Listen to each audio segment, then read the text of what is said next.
Hey, what's going on? If you want to get a complete system that makes melting fat easy and is 100% automated, then I want you to go to the link that's on the bottom of your page right now.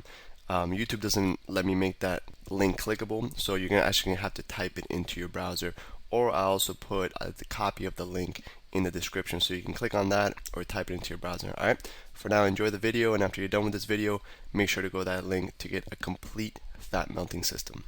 So today I got a really cool concept for you, and it's really going to be able to help you stick to whatever goal that you set for yourself, right? So if you're following the system, you should have a very specific concrete goal. If not, we'll help you specify it and make it even more concrete on the section. But the concept we want to share with you today is something I call sticky thinking. And what sticky thinking is, it's going to allow you to make whatever goal you decided on, whatever specific outcome you decided on, to actually stick to it. And as you see over here in the monitor, I have a weird, line looking thing. And what this represents is the stages of when you're implementing and when you're actually following through on a new habit, right? So the little, loop right here in the beginning is when you first set the goal. It's really easy. It's kind of like a downward slide type of thing where it's really easy to follow through on it. Like, you're really excited, you're really pumped up about it. You go to the gym, maybe you got new gear for the gym, whatever it is. This happens to everybody. The first couple of days are really fun and really easy, right? And then around here, which is this around day 3 to day 5, you start hitting that resistance, right? Maybe your muscles are sore, maybe it's not fun anymore, maybe it's, you start hitting that first side of resistance that's really gonna make it so it's not as much fun as it was in the beginning. You kind of maybe stop focusing on why you're doing it all for, and you start focusing on all the problems or how challenging it is.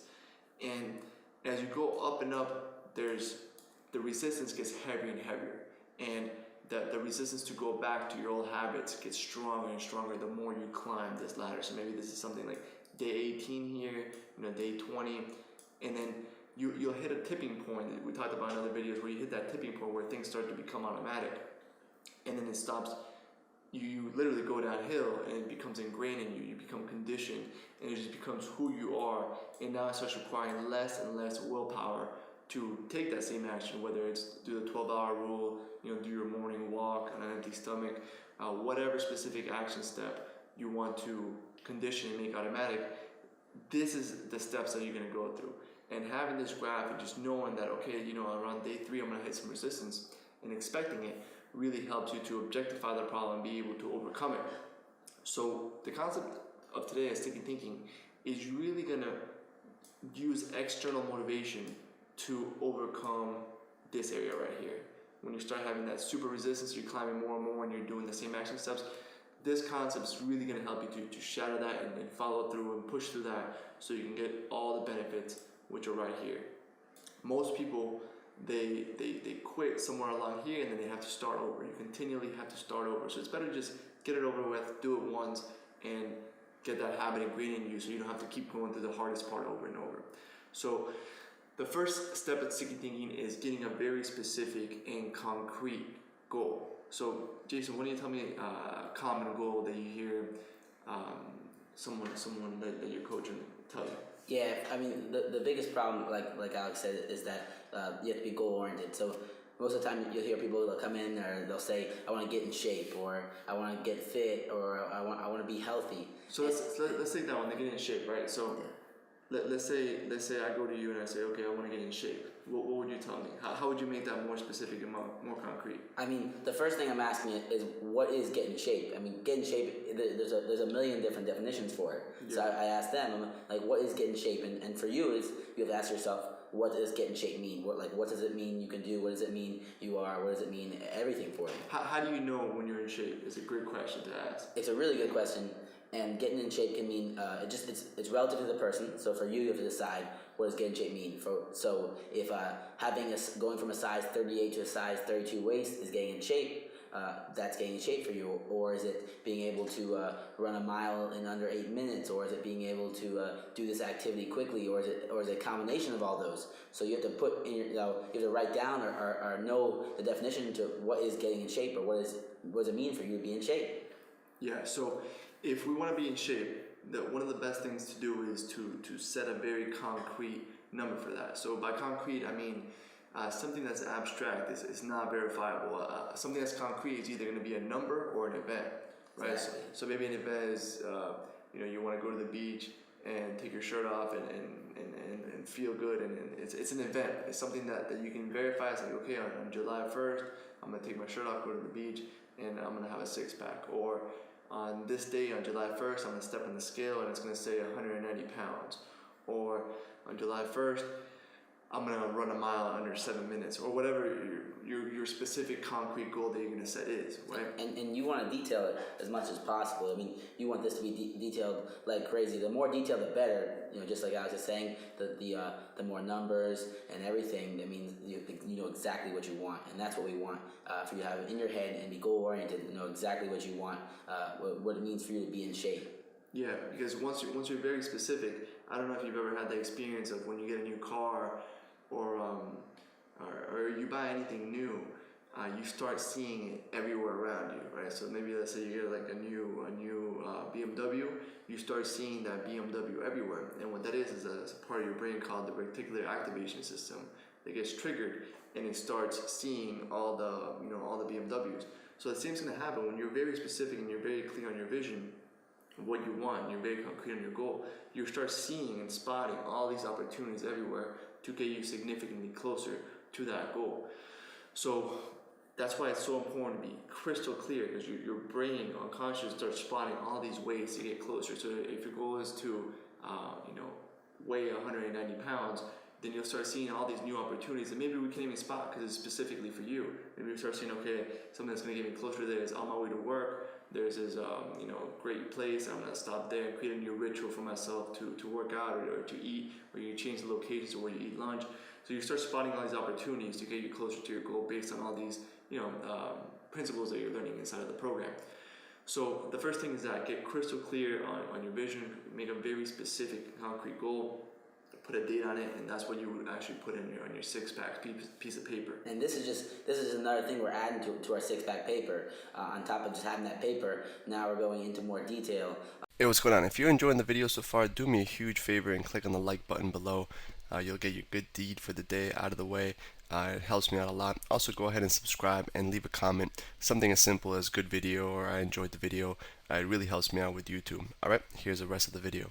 Exactly how you're going to use it. We have our exact definition of what get in shape is, or whatever your goal is, and now this is another tool, and I believe it's one of the most valuable tools to sticking to it, and that's why we call it sticky thinking. It's going to make you stick to that goal and make it accomplishable. So let's get to the sticky part. So now you have a very concrete, specific goal, right? So let's say it's weigh 190 pounds by X date. Now what I want you to do is decide what one action is going to get you closer to that goal than everything else. We talked about the 80-20 rule earlier as well, where they're saying that few actions give you the biggest yield. One of the 80-20 principles we gave you is the morning walk. Another one is doing the craving crusher. 12-hour rule. The 12-hour rule. There's so many of them. Really, all the principles we've given you have been big leverage techniques. And this is a huge part of the sticky thinking. It's not focusing on the result, but it's focusing on the action steps that are going to get you the result. And we're just focusing on the biggest one, the 80-20 rule, that's going to get you that result. Always focusing on the result and not focusing on the steps. You don't know what to do. So right now you're getting exactly in your head. You know exactly what you have to do, and when you do it, it's just a matter of time until the result comes. Exactly. So we're going to focus on the highest leverage action step, and we're going to make it sticky, right? So let's say you decide on the action step that you want to make sticky is going on that morning walk every morning, right? So every morning when you wake up, you're going to go on a small walk with an empty stomach. So now how do we make it sticky so we can overcome and really not get caught up in this resistance that's going to come inevitably when you're installing any kind of new routine? So maybe like in the beginning, you're going to go ahead and feel great the first couple of days, but then on day 4, maybe you'll hear your mind saying something like, oh, if I miss one day, it won't matter, or oh, it's not so important to do it. It's not going to make a difference. I'll just start tomorrow again.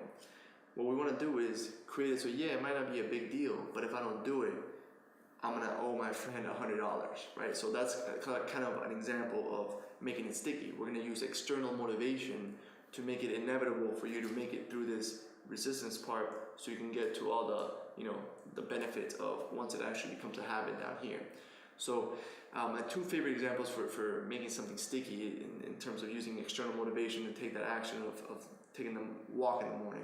Number one is using money as leverage. So I'll say, Jason, if I don't send you a picture of me in the gym on Monday, Wednesday, and Friday, I'm gonna give you $100, right? Or I might say, hey Jason. And I want you to notice something as well too, that Alex is saying, you know, you want to make it as hard to cheat as possible. Because I know a lot of times, I'm not saying you're a cheater, but sometimes, you know, we get in our habits, we don't want to walk in the morning, so we say, oh, I'm not going to walk, you know, and I'll tell Alex that I walked. So Alex just said, you know, he has to send a picture of him in the gym. And you can get into more depth than that as well. You can say, I'm going to send you a picture of me walking with today's newspaper or something of that nature. So now it's getting harder and harder to cheat. And the more you can do that, the harder it's going to be for you to cheat. It's going to make it impossible for you to cheat. So you're going to have to do it, and it's going to be sticky. Yeah, so something that's verifiable is very important.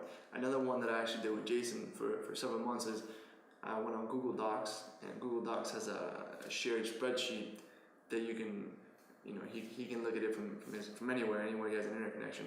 So I shared a spreadsheet with him, and I would just write in what I ate and when I ate it every day.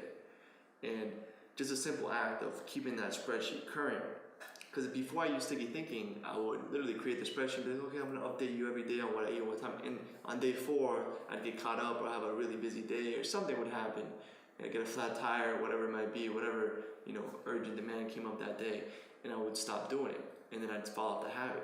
It was only when I said, Jason, any day that I don't update that spreadsheet, I'm gonna give you $100. Or it could be I'm gonna do 100 push-ups, or it could be anything, or you can post this embarrassing picture of me up on Facebook, you know, and tag all my friends on it.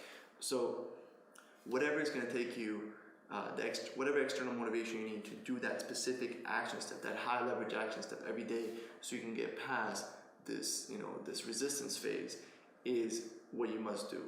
So start off with something that you can succeed at, and then you can build from there. Every 30 days, you want to do one new sticky thinking concept. So maybe this first 30 days, you're going to do the morning walk. After that, then maybe you can do specific workouts or specific, maybe the spreadsheet that you're going to do that really makes you conscious of everything you're eating and makes you more aware, so that you know that you're going to have to plug it in that spreadsheet, and you know that your accountability partner is going to look at it. So maybe you won't eat it just because you don't want to put that on the spreadsheet and feel stupid being like, oh, I had all this fast food and I had 8 chocolate bars or whatever. I highly recommend the spreadsheet. That's just one of the things for the process to get to that goal. And I mean, just like Alex said, it includes so many different things in there. Like, you know, you're not saying that you're not gonna eat, you know, candy, you're not gonna eat this, you're not gonna eat that. All you're doing is making a spreadsheet and docking down the times that you're gonna eat. So you're focusing on, you know, your 3 meals, 3 snacks. And on top of that, just like I said, you're not gonna want to write, I ate this and this and this, like, you know, candy bar and half a piece of cake and stuff like that. When your friend's looking at it, he knows that you're trying to lose this weight and get in shape. You know, he's gonna see you next time. He's gonna make fun of you. That being said, if you don't accomplish your day's task or your week's task, however you have it set up, I prefer it to be daily. The punishment needs to be bad enough that you really don't like it. You know, it can't be like, you know, $5. You know, if $5 is nothing to you, it can't. You know, it has to be something that would really, like, you know, sort of hurt you. So, like, me and Alex, we do $100 and $200 and $3 bets. $300 bets. We don't like. I don't like handing over Alex $300 cash. You know, it sucks. And on top of that, I also like the check thing as well. Check's really good. You write the check out every time before you start. I'm gonna hand the check to Alex, and when I hand the check, now it's written out, it's signed, it's everything, and he knows when the thing's not accomplished, when I didn't accomplish my daily task, he's gonna go to the bank and cash it. So it has no. I have no effect to pay him. I don't have to pay him now.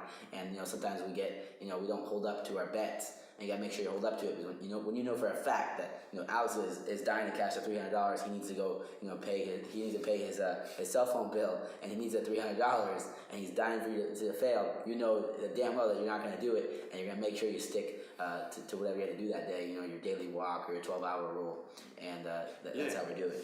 And just something that you're aware that you should feel a little bit of anxiety when you write that check. Yeah. Now that you're probably doing something very easy. Every time I do it, I feel a little uncomfortable, you know, like I'm stepping outside of my comfort zone. and I feel a little bit anxious when I'm setting one of these commitments. And I just want you to know if while you're committing to it, you feel a little uncomfortable, that's totally normal, right? You should feel a slight anxiety when you make a certain commitment, whether it's with money or whether it's with a check or whether it's, hey, if I don't do this every single day and verify it like this, you can post this embarrassing picture up on me on Facebook. Whatever it is that you're going to choose to make it sticky, make sure that you understand that you should feel uncomfortable. There's a quote I read that, all progress happens when you step outside of your comfort zone. And I find that to be true, unfortunately. You know what I mean? Hopefully, you can make progress while you're comfortable, but in my life, I've noticed that most of the progress I make happens when I step outside of my comfort zone.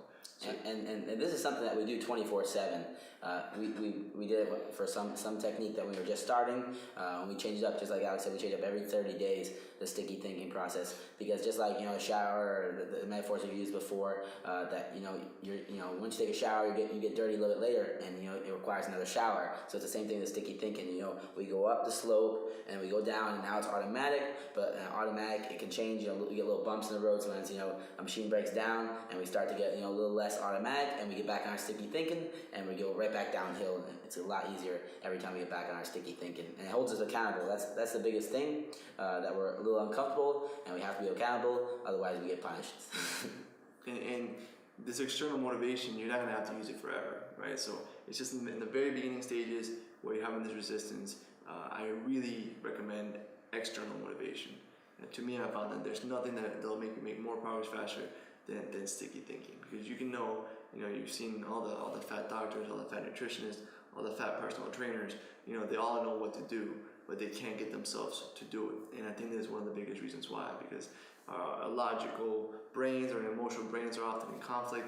This principle kind of aligns everything together. So yeah, it's going to be super painful if I don't apply what I logically know is going to be best for me in the long term. So it's a simple concept. We're going to have a PDF downloadable worksheet below with the exact steps to do, so you go ahead and implement sticky thinking. There's also a cool resource on there called stick.com, spelled with 2 K's, so stickk.com. We'll link to that in the worksheet as well. If you don't have an accountability partner, you can actually do it online, and it's a pretty cool way to set up a goal, set stakes, and it's all done automatically online. So that's something cool that you can do as well. If you don't have someone that you trust with a check or whatever, there's no excuse for not doing one new sticky thinking for a new habit that you want to integrate, a new behavioral habit, a new high leverage habit every 30 days. So literally, you wake up a year from now and you're gonna have 12 new habits, and your life's gonna be completely different. All the habits are gonna have a compounding exponential effect on each other, and you're just gonna wake up a year from now with a totally different life, and it's gonna be all automatic. You went to the hardest part once, you don't keep going up and down over and over and having to start the hardest part over and over again.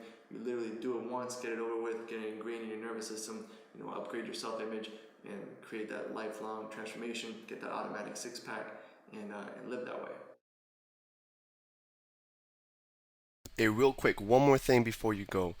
I want to make sure you know that there is no correlation between how hard you work and how much fat you melt or how much muscle you build. All right, there's enough science, enough data out there that there's absolutely no correlation between hard work and results. All right, there's a difference between movement and achievement. All right, if you want to learn my best tips, what I call the 5% hacks that allow you to get maximum results, maximum fat loss, maximum lean muscle gain, I want you to go to the link that's on the bottom of this page, or you can click on the link in the description. All right, you're going to get a complete system for melting fat in an intelligent and streamlined system. I'll see you there.